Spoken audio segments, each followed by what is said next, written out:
Hello my dear student, welcome again. तो अभी तक हम लोगों ने फंक्शन में जो देखा उसमें क्या देखा? हमने दो चीज देखा कि या तो फंक्शन में आप रिटर्न स्टेटमेंट यूज करिए या मत करिए। दूसरा क्या था, या तो फंक्शन कोई इनपुट लेगा या फिर बिना इनपुट के काम करेगा। तो उसी के बेसिस पे हम यूजर डिफाइंड फंक्शन को टोटल चार तरीके में डिफाइन कर सकते हैं।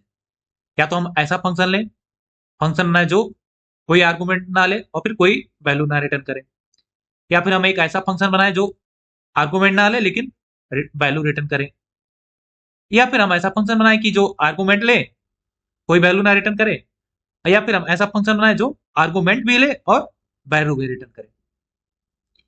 चलिए मैं इसको आपको एक एक करके समझाता हूं। तो सबसे पहला फंक्शन क्या हो सकता है? वो फंक्शन ना कोई आर्गुमेंट ले और ना ही हमें कुछ रिटर्न करे। तो जैसे आप देखिए, यहाँ पर सिंपल एक फंक्शन है। क्या है? यहाँ पर हम कोई भी पैरामीटर में कुछ पास कर रहे हैं नहीं। ये क्या कर रहा है? सिंपल सिर्फ हमें एक मैसेज को डिस्प्ले करके दिखा दे रहा है। और जब हम फंक्शन कॉल कर रहे हैं, यहाँ पर कोई आर्गुमेंट पास कर रहे हैं नहीं कर रहे हैं। तो ये हमारा फर्स्ट टाइप का फंक्शन हो गया। कौन सा? Function with no argument no return value. चलिए हम इसको रन करते हैं। ये देखिए क्या हो गया, हेलो स्टूडेंट। अब हमारा नेक्स्ट टाइप में क्या आएगा? नेक्स्ट टाइप में आएगा function with no argument but return value. अब इसका क्या मतलब हुआ? यहाँ पर फंक्शन में कोई पैरामीटर नहीं हुआ लेकिन ये क्या करेगा, हमें कुछ वैल्यू रिटर्न करेगा। तो ये हमारा दूसरे टाइप का फंक्शन हो गया कि function with no argument but return value. अब यहाँ पर देखिए हमने क्या किया, फंक्शन को डिफाइन कर दिया। तो फंक्शन डिफाइन में यहाँ पर हम पैरामीटर पैरामीटर में कोई है नहीं है। यहाँ पर हम सिंपल क्या कर रहे हैं, रिटर्न स्टेटमेंट यूज कर रहे हैं जो कि क्या कर रहा है, एक वैल्यू रिटर्न कर रहा है। अब हम जब फंक्शन कॉल कर रहे हैं, फंक्शन कॉल आप यहाँ एक चीज नोटिस कर रहे होंगे, यहाँ पर हमने क्या किया, इस फंक्शन कॉल को एक दूसरे वेरिएबल में असाइन किया हुआ। इसका मतलब क्या हुआ कि ये फंक्शन हमें कुछ ना कुछ वैल्यू रिटर्न करेगा।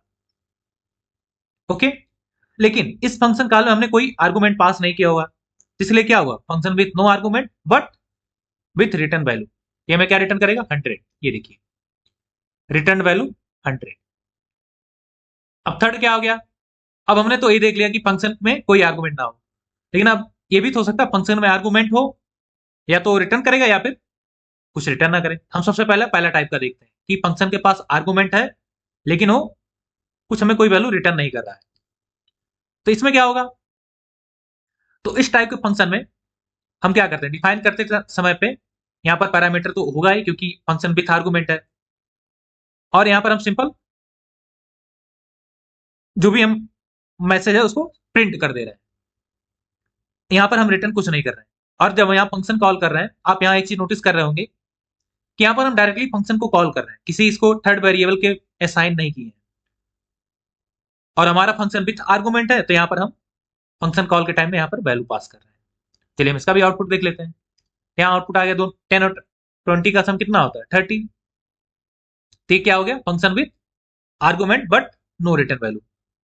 अब हमारा लास्ट क्या बचा कि ऐसा फंक्शन जो आर्गुमेंट भी ले और वैल्यू भी रिटर्न करे। सिंपल।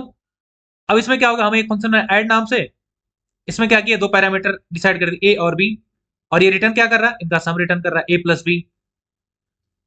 अब यहाँ देखिए इस टाइप के फंक्शन में क्या होगा, जब यहाँ हम फंक्शन को कॉल कर रहे हैं, यहाँ हम फंक्शन को कॉल कर रहे हैं, तो फंक्शन कॉल के टाइम पे यहाँ पर हम वैल्यू पास कर रहे हैं, क्या, 10 और 20। ओके, और फिर ये जो पूरा फंक्शन कॉल है इसको हमने किस में असाइन किया, एक दूसरे वेरिएबल रिजल्ट में असाइन कर दिया। इसका मतलब क्या हुआ कि ये जो ऐड फंक्शन है ये कोई ना कोई वैल्यू रिटर्न करेगा। तो जो वैल्यू रिटर्न करे उससे तो हमें कहीं स्टोर करना होगा ना, नहीं तो हम कैसे यूज कर पाएंगे उस वैल्यू का। तो उस वैल्यू को हम स्टोर कहाँ कर रहे हैं, रिजल्ट वेरिएबल में। इसलिए यहाँ पर देखिए सम रिजल्ट, हम यहाँ पे स्टेटमेंट इसको रन कराते हैं, क्या हो गया, सम 30। तो ये था हमारा डिफरेंट डिफरेंट तरीका यूजर डिफाइंड फंक्शन को डिफाइन करने का। इसमें क्या क्या हो सकता है, इसमें दो सिचुएशन हो सकता है कि हमारा फंक्शन या तो आर्गुमेंट ले या ना ले, हमारा फंक्शन जो है रिटर्न वैल्यू को रिटर्न करे या ना करे। तो इन्हीं दोनों सिचुएशन को मिला के हमारे पास टोटल चार टाइप के फंक्शन बनते हैं। कौन कौन से फंक्शन, जो आर्गुमेंट ना ले और कुछ रिटर्न ना करे, ऐसा फंक्शन जो आर्गुमेंट ना ले लेकिन कुछ रिटर्न करे, ऐसा फंक्शन जो आर्गुमेंट ले लेकिन कुछ रिटर्न ना करे, और चौथा क्या बनेगा, ऐसा फंक्शन जो आर्गुमेंट भी ले और रिटर्न भी करे। तो ये था हमारा डिफरेंट डिफरेंट वे क्या करने का, यूजर डिफाइंड फंक्शन को डिफाइन करने का। तो इस लेक्चर में इतना ही।